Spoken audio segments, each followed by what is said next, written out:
Hi, welcome to this short video. I'm not gonna edit this video.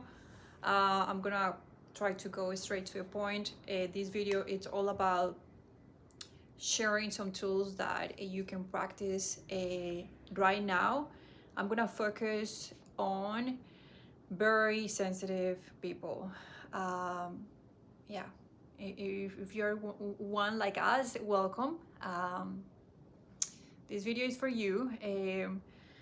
I think a lot of us that are in the self-development spirituality space, we all know that it's time for us to share all the things that have worked for us, for people that are going through this really hard experience right now in LA. But this video is gonna be here in YouTube, so maybe later can.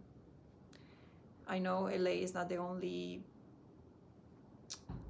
event strategy that we are experiencing in the world. I know there are many other places, so this is just in service for whoever needs it, whoever identifies themselves as a very sensitive person. What I mean by that, it's someone that feels deeply. I want to focus in this kind of people because I would say a lot of people in the self-development space, I'm not judging, I appreciate so much what everyone has been doing, but I think a lot of people are focusing on sharing meditations, and meditations can help a lot of the times, but depending on your nervous system, depending on how sensitive you are, it might not work for you. So the one thing that helps me so much when I'm in those very deep, heavy states where you're just like you don't have clarity and just feel like the world, yeah, just like you don't see the light at the end of the tunnel. And it's movement before any kind of a meditation or even breath work. A lot of the times, I want to say, you might be experiencing something that it happens to me a lot of the times, and it's that we resist the emotions. We know we are, let's say, overwhelmed, maybe having some sadness, or we're worried, but somehow we also block the emotions. And what movement does is it helps to move those emotions in our body. And if you are that very sensitive person, maybe also you are a creative, we know that, I'm sure you know this, that especially when we cry, after a good cry, we feel like we are on a different place.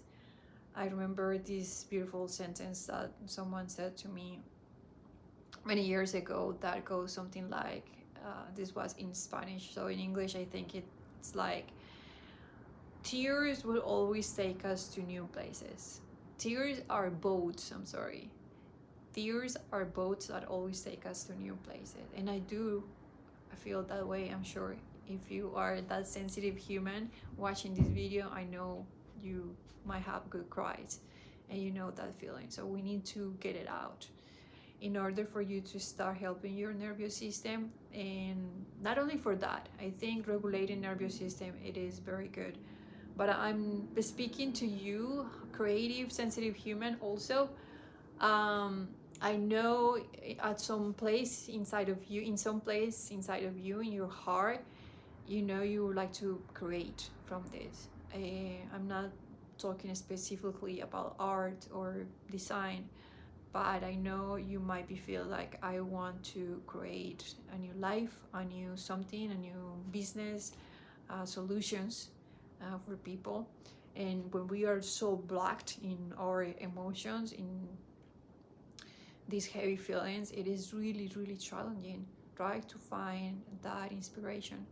So working with your emotions, that's the one thing I recommend you. I want to say, I took a little time to record this video. I've been back and forth, like, how can I really serve and how I can really help right now after the experience I have. And I want to say that I was also getting, I had a little good cries last week, but I think this week I was on work mode and having other experiences that I started blocking my emotions. So I went to a yoga class, movement, and yoga class does it for me. I don't want to say that yoga class is the only one thing just because it works for me. You can literally just check your body, even if you look a little crazy.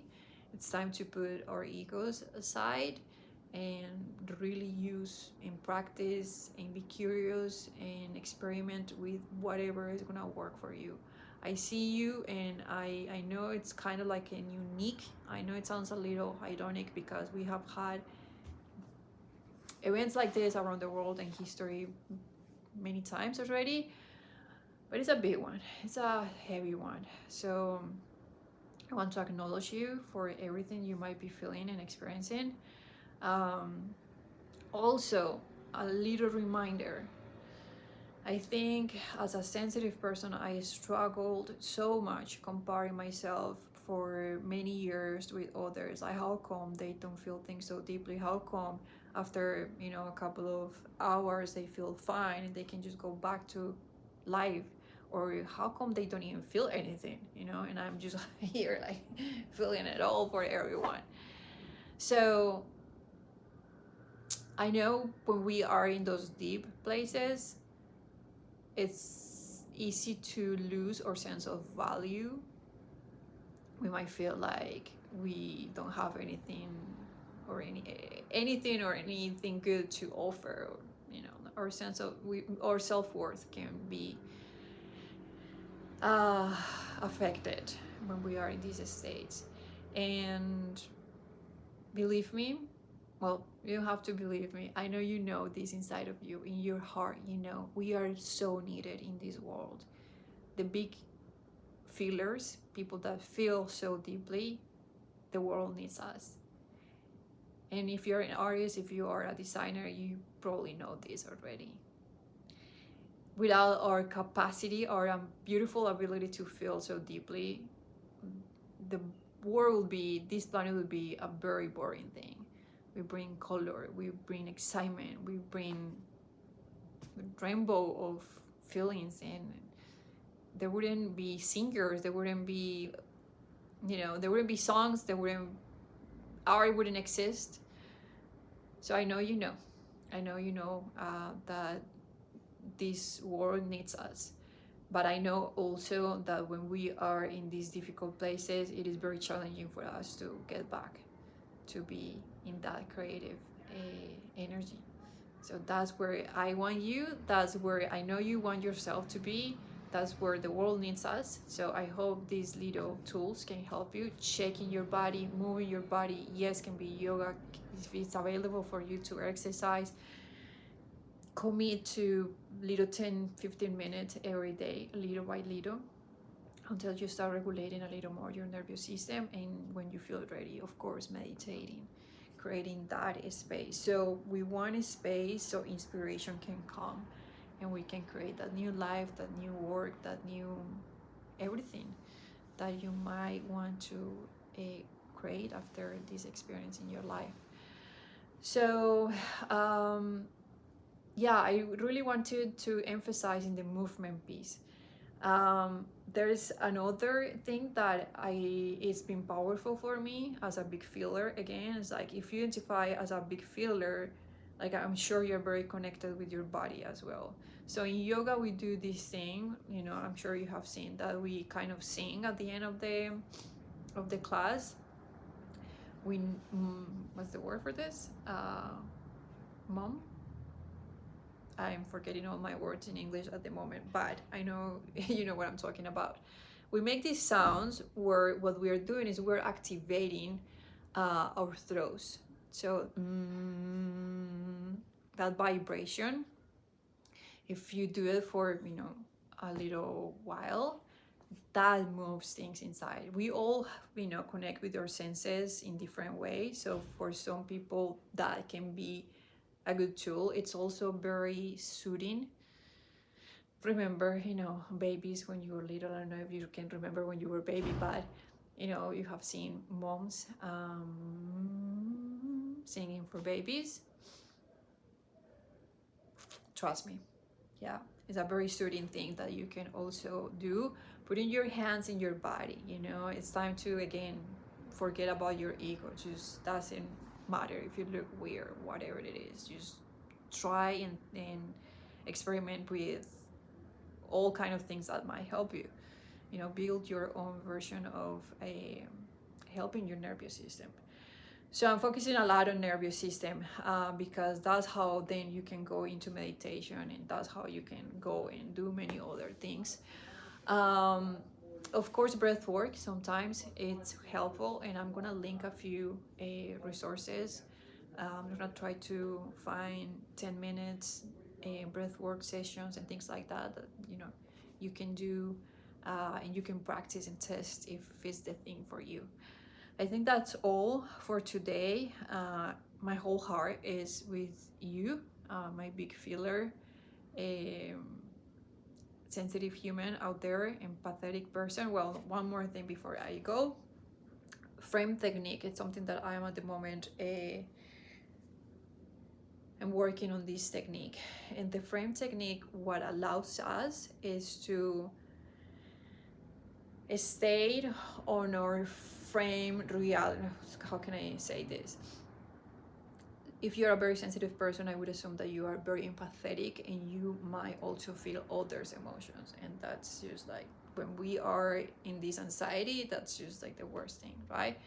So we need to get into a state where we are in our bodies, where we are grounded in our own experience. And that's a practice, you know, little by little. And this is a time to be really compassionate with yourselves, not to try to look perfect or to be frustrated because the first couple of times it didn't work. We need to try it. Be committed, you know, day by day, taking day by day. Right now, it's a time to just forget about external ideas of life. Just create your own, and you need to focus on yourself, you know. Again, especially if you're very sensitive, you need to build up again that strength so we can go and create the things that the world needs from us. So the frame technique, you can just visualize that maybe you have something around your body, a frame, and you focus. If you're around other people, if there's a lot going on in the environment or the place you are, you start practicing little by little how to only feel your experience, and you quiet down everything else. It's a practice. Again, it doesn't happen right away. The more you do it, the more you learn how to shut down the rest of the world and be there. Because what happens is that when we are absorbing, you know, sensitive humans, that's easy for us to do. We're just like taking in everything. We also internalize. So we start adding meaning. So they're feeling this, and that's because of this and because of that. I'm not saying this is exactly how you do it, but that's very much, you know. So if you're taking in a lot because there's a lot going on, your mind probably is very active, and that's not gonna let you see truly what you feel and what you might, you know, it won't let you feel inspiration, get, you know, hits of inspiration. So the more we quiet our mind, and again, once you're ready to start meditating, that's pretty much what you're gonna start doing, and strengthening your mind to really stay quiet and very calm. But for now, let's just work on that nervous system. So yeah, that's the frame technique. And yeah, one more thing, you know, like if you're not ready to jump into meditation, I feel like a lot of people, yeah, are focusing on sharing meditations. It's crazy that's when you are so anxious and stressed out that it's very difficult to get into that space. So before you sit down to meditate, something that you can practice is to start during your day reminding yourself to quiet your mind. If you have a lot of thoughts, if your mind is busy, it doesn't have to look perfect. The more you do it, the more you lower the amount of information in your mind. you know, practice 5 minutes, and you got back to the busy mind, doesn't matter, try it again. Joe Dispenza is someone that I admire so much, and he usually says that it's almost like training a horse, you know, like think of your mind as an animal, even like a doggy, a puppy, you know, you're training the puppy to you know, be outside or whatever, you know. It's like repetition, repetition, you know. You have to be firm, especially with your own thoughts. Don't allow that busy mind to take over, because that's not gonna help regulating your nervous system. And once you are into that good momentum of feeling like, okay, I have less thoughts, I have a little less anxiety, or you know, I feel a little more regulated with my emotions, that's a great time to start meditating and just building strength again, and getting back into this new chapter of our lives. All right, sending you so much love, and I might be recording more tools and more things that I think, that I feel like could serve and could help anyone going through this experience. I am going with all of you in this process, in this rebuilding experience. Peace and love.